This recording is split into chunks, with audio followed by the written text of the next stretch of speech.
हारिनि थाखाय ओंखारफिननाय दा जोङो बेनो जे बर'नि हायाव थानाय बर'खौनो उच्छेद खालामनाय होखारनाय बुलडजार लानानै बर'नि माखासे आन्दलन खालामनानै हाजार हाजार रोजा रोजा मानसि जिउ गोमानाय बे बिटिसि जिल्लाबो मोनबोदोंमोन। बे बिटिसिनि 40टा पावार बिनि गेजेराव दिनै 19टा पावारखौ आसाम सोरखारा सेनानै लांबाय। जोंनि राजनैतिक हान्जाफ्रा लोगोआव दंफायोबाबो बिथांमोनाबो जेबो बुंनो हायै जानानै दङ। बिनि थाखायनो जों रायजो राजाखौ लानानै गोख्रोङैनो आन्दलन खालामफिननायनि मोनसे जोंहा मिजिं दं आरो जों बेखौ साखाफारा खागासिनोबो दङ। जों सावरायथ'वाखै। जों नैबे दाख्लै थांनाय 19, 20, 21 बे डिलिमिटेसननि माबायावबो जों मेम'रेन्डाम हैदों आरो जों दिल्लीयावबो खननै हरखांदोंमोन। नाथाय जों जिथु इलेक्सन कमिसनजों दिल्लीनि इलेक्सन कमिसना जेरैबायदि रेसपेक्ट होदोंमोन, जेरैबायदि बुंदोंमोन 19 तारिखखालि, खिन्थु बिथांमोना दिनै उल्था मोनसेबो माने रायजो राजानि माने अभाब अभिजग बा माबाखौ पिटिसनखौ खोनासङालासिनो दिनै सिदा सिदि थोंजोङै सरकारनि माबाजोंसो थांदों। नुहुरदों जोङो रोखा रोखा। दिनै जों अदालगुरिखौ ब्रा ब्रा खुद्रिथाबनानैबाबो जोङो बे डिलिमिटेसननि जिथु 19 तारिख बे 19 तारिखआव जोङो इलेक्सन कमिसननो ब्रा ब्रायै बुंदोंमोन जे जोंनि बे मोनब्रै जिल्ला जिथु मोनब्रै समस्ति दं बेखौ जोङो अदालगुरि माने ST पार्लियामेन्टारि समस्ति जानांगौ होननानै गोख्रोङैनो बुंबोदोंमोन। हादोर उदांस्रिनि फिरफिला 15 आगस्तनि फिरफिला बिरहोनायजों लोगोसे जोंनि जिथु एक्स भलन्टियार्स बे एक्स भलन्टियार्सआ दानि बर' माहारिनि गुलाय गुजाय राजखान्थिनि माने गावजों गाव एना एनि आरो बर'नि सायाव आसाम सोरखार दिल्ली सोरखारा जिबायदि नोजोर होदों बेफोरखौ होबथानो आरो आलादा बर' रायजो बिनाय बे दाबि बेखौ दैखांफिननो थाखाय जों दिनै एक्स भलन्टियार फर्सआ गोख्रोङैनो ओंखारफिनदों आरो बेखौ जोङो थांनाय डिसेम्बर 18 तारिखखालि मुसलपुराव जोङो मोनसे सेन्ट्रेल एक्स भलन्टियार फर्स दानाय जायो। बाहाय जोंहा 5 डिस्ट्रिक्ट दङ, जेरै क'क्राझार, चिरां, बाक्सा, तामुलपुर, उदालगुरि आरो लोगोसे गुवाहाटी मेट्र'। बे 6टा जिल्लाखौ लानानै जों मोनसे सेन्ट्रेल कमिटि दानाय जादों एक्स भलन्टियार फर्स।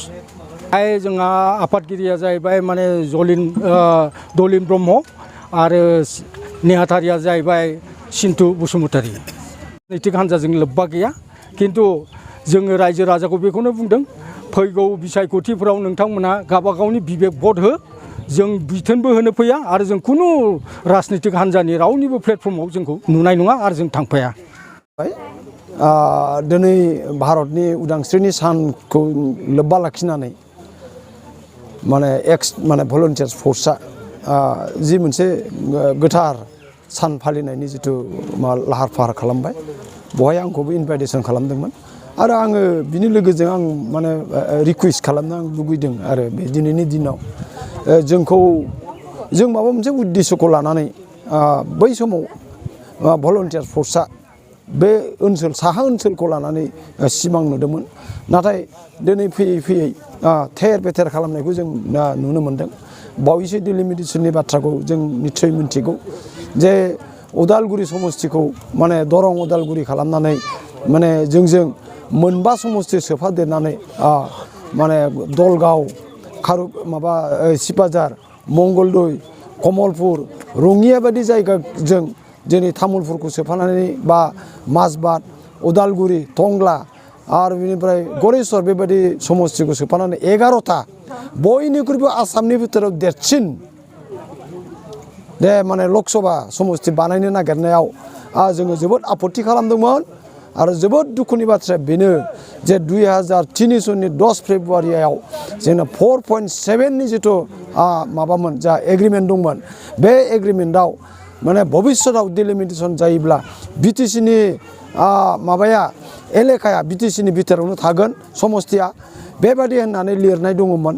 नाथाय दिनै अन्याय भाबै जोंखौ गुबुन जेनेरेल एलेकाजों माने माब्लाबाबो पलिटिकेल राइट्सखौ जाहाथे इमप्लिमेन्टेसन खालामनो हाया बे सा ओनसोलनि मानसिफ्रा बेबादि खैसारि बानायनानै दिनैहाय बिसोरो डिलिमिटेसनखौ बानायबाय।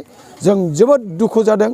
आं बिनि सासे मेम्बार आरो बे दुखुखौ लानानै दिनै साफ्रोमबो जोंनि बे ओनसोलनि हारि हारिसा बर' गुबुन हारिफ्राबो दुखु खालामदों आरो भबिष्यतआवबो जोङो जोंनि मोन्थोरखौ आरो मोनफिननो जुदि नागिरनांगौब्ला जोङो संग्राम खालामनायनि बाहेरा खुनु जा बिकल्प लामा गैया गतिके जों जिबनानो जिहेतु संग्राम गतिके जों भबिष्यतआवबो जोङो संग्रामखौ खालामनानै जोंनि जे नंगुबै जे अधिकार बे अधिकारखौ जोङो नागिरफिननांगौ होननानै आं माने अनुरद खालामो खावलायो बेखिनिखौ बुंनानै आं